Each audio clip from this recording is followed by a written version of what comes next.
Hello guys, welcome back to new video. तो आज की वीडियो में हम जेनरिक ट्रेनिंग के बारे में बात करेंगे। इन्फोसिस में दो ट्रेनिंग होती है, एक जेनरिक ट्रेनिंग होती है आपकी और एक स्ट्रीम ट्रेनिंग होती है अगर आप ऐसी रोल के लिए आ रहे हो तो। ठीक है। और फिर आपका जेनरिक में दो रहते हैं, एक FA1 और FA2। FA1 में आपका जावा होता है और FA2 में आपका DBMS होता है। आपके पास लैंग्वेज का वो नहीं रहता कि मेरे को पाइथन में करना है, मेरे को C++ में करना है। आपकी FA1 जावा पे रहेगा तो आपको जावा ही करना रहेगा। अब आते हैं अपन जावा के सिलेबस पे। तो जावा में 3 कोर्सेज रहते हैं, एक तो PF, एक DSA और एक UPS। ठीक है। तो पहला कोर्स रहेगा आपका PF आपका रहेगा 7 दिन तक चलेगा ये। ठीक है। और तो इस 7 दिनों में आपकी लॉजिकल थिंकिंग बिल्ड करेंगे ये लोग। आपका PF में ये स्टार्टिंग से बताएंगे जावा का पूरा सिंटैक्स, कैसे प्रिंट करवाते हैं, कैसे इनपुट लेते हैं, कैसे आउटपुट शो करवाते हैं। ये बेसिक आपको सिंटैक्स पूरा बताएंगे। ठीक है। इसके अंदर रहेगा आपका कंट्रोल स्ट्रक्चर रह जाएगा, अपना स्विच केस आ जाएगा, एरे, मेथड्स, पैरामीटर्स, ये सब आ जाएंगे इसमें। PF में आपका 4-5 दिन तक आपका PF अच्छा करवा देंगे। और एक टिप ये है कि आपको असाइनमेंट्स डेली लगाने हैं। फिर आते हैं अपन UPS पे। तो गाइज UPS पे ऐसा रहेगा कि जैसे ही आप PF कंप्लीट करके आओगे तो ऐसा रहेगा कि आपको ऐसा नहीं है कि PF आप स्किप कर दो 7 दिन की क्लास कि मैं PF पे ध्यान नहीं दे रहा या ध्यान नहीं दे रही, आप सीधा UPS पे चले गए, ऐसा नहीं है। पहले आप PF अच्छे से करके आओगे, फिर आप जाओगे UPS में।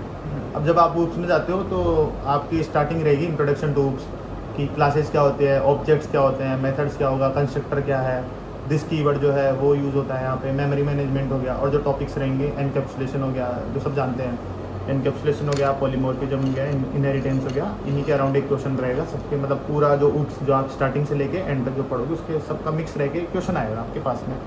और इस पे ऐसा रहेगा कि ये कोर्स रहेगा आपका अराउंड 15 डेज़ की ड्यूरेशन रहेगी इसकी। उसके अंदर आपका वही रहेगा कि कोर्स रहेगा, उसमें असाइनमेंट्स होंगे हर एक कोर्स पे अप्रोक्सीमेटली 4 to 5 असाइनमेंट्स होंगे जो आपको अच्छे से करने, वो कर लोगे, ठीक है। फिर उसके बाद में 15 डेज़ के बाद में आपकी DSA स्टार्ट होगी। फिर आता है अपना डेटा स्ट्रक्चर एंड एल्गोरिथम। ये आपका कोर्स रहेगा 7 दिन का। इसके अंदर आपको बेसिक से हाई लेवल पे लेके जाएंगे। पहले आपको एरेज आएगा इसमें, फिर लिंक लिस्ट, फिर स्टैक क्यू, फिर कलेक्शंस फ्रेमवर्क, जेनरिक, फिर Q interface, set, hash map और लास्ट में सर्चिंग सॉर्टिंग। आपका ये सब आएगा DSA में, ये सब आपको पढ़ेंगे। फिर आपकी डेटा स्ट्रक्चर की ट्रेनिंग के बाद आपका पेपर हो जाएगा। पेपर से होने से पहले आपका एक मॉक टेस्ट होगा जिसमें आपको पता चल जाएगा कि किस टाइप का पेपर आता है, थोड़ा बहुत आइडिया लग जाएगा आपको। ठीक है। अब आपका मेन एग्ज़ाम पैटर्न क्या होता है कि आपको 65% पासिंग क्राइटेरिया होता है इसका, कि आपको 65% तो लाने ही लाने हैं पास करने के लिए, आपका FA निकालने के लिए। अब इसके अंदर आपका वेटेज रहता है 60% तो हैंड्स ऑन का वेटेज रहेगा और 40% आपका ऑब्जेक्टिव का वेटेज रहेगा। और ऑब्जेक्टिव अपन ये सोचते हैं कि हैंड्स ऑन हार्ड रहता है, ऑब्जेक्टिव ईजी रहता है। यहाँ पे उल्टा होता है, यहाँ पे थोड़ा हैंड्स ऑन ईजी पड़ता है और ऑब्जेक्टिव हार्ड होता है। और ऑब्जेक्टिव में नेगेटिव मार्किंग भी होती है, तो अपन को थोड़ा उसको देख के चलना पड़ता है आगे। ठीक है। अब ये समझ लो हैंड्स ऑन तो आपको करना ही है, क्योंकि ऑब्जेक्टिव बहुत हार्ड होता है स्कोर करना। और जब आपका ये हो जाएगा, जिस दिन आपका एग्ज़ाम होगा, ऐसा नहीं है कि आपको रेस्ट मिलेगा 1 दिन 2 दिन 5 दिन की छुट्टी होगी। नेक्स्ट डे से आपका नया कोर्स स्टार्ट हो जाएगा जो आपका DBMS रहेगा। तो फिर अपन अब बात करते हैं DBMS की। DBMS आपका रहेगा 25 दिन का कोर्स रहेगा ये। ठीक है। तो इसके अंदर आपको बेसिक से लेकर एडवांस तक लेके जाएंगे ये लोग। और इसमें पासिंग क्राइटेरिया वही रहता है, 65% आपको पासिंग क्राइटेरिया होता है, जिसमें से 60% आपका हैंड्स ऑन का रहता है और 40% आपका ऑब्जेक्टिव का रहता है। नेगेटिव मार्किंग ऑब्जेक्टिव में इसमें रहती है। नेगेटिव मार्किंग हर ऑब्जेक्टिव में मिलेगी आपको यहाँ पे।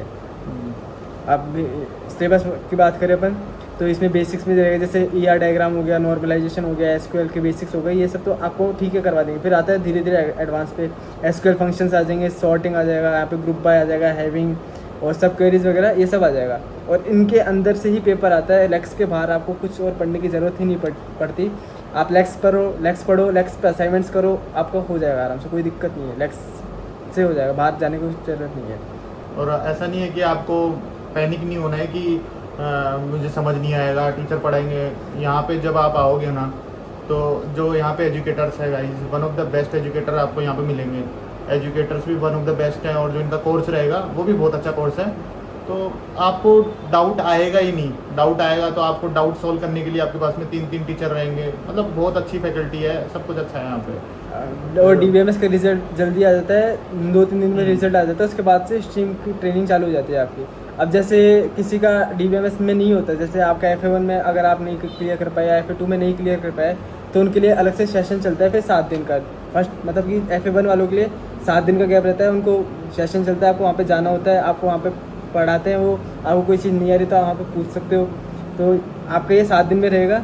उसके बाद जो FA2 के लिए है उनको टोटल 10 दिन का गैप मिलता है, क्योंकि पहले री अटेम्प्ट का होता है FA1 का, फिर होता है FA2 का।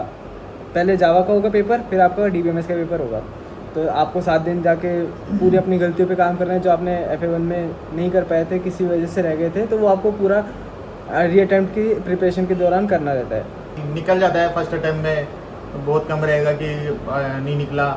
और जो नहीं भी निकलता है तो ऐसा नहीं है कि वो कुछ उनको आता नहीं है इसलिए नहीं निकलता, वो कुछ पैनिक हो जाते हैं, तो ऐसा कोई केस होता है इसलिए वो निकलता नहीं है। बाकी ऐसा नहीं रहेगा, पेपर बहुत हार्ड रहेगा, पेपर अच्छा रहेगा लेकिन बहुत हार्ड भी नहीं है तो बहुत ईजी भी नहीं होगा, अच्छे लेवल का रहेगा। आपको पढ़ना है, जो आपके 2 महीने की जो आपकी ट्रेनिंग रहेगी जेनरिक की, तो आपको उसमें कंसिस्टेंटली पढ़ना है ना। अच्छा तो एनवायरनमेंट है इन्फोसिस का, कैंपस घूमो आप, बहुत बढ़िया कैंपस है।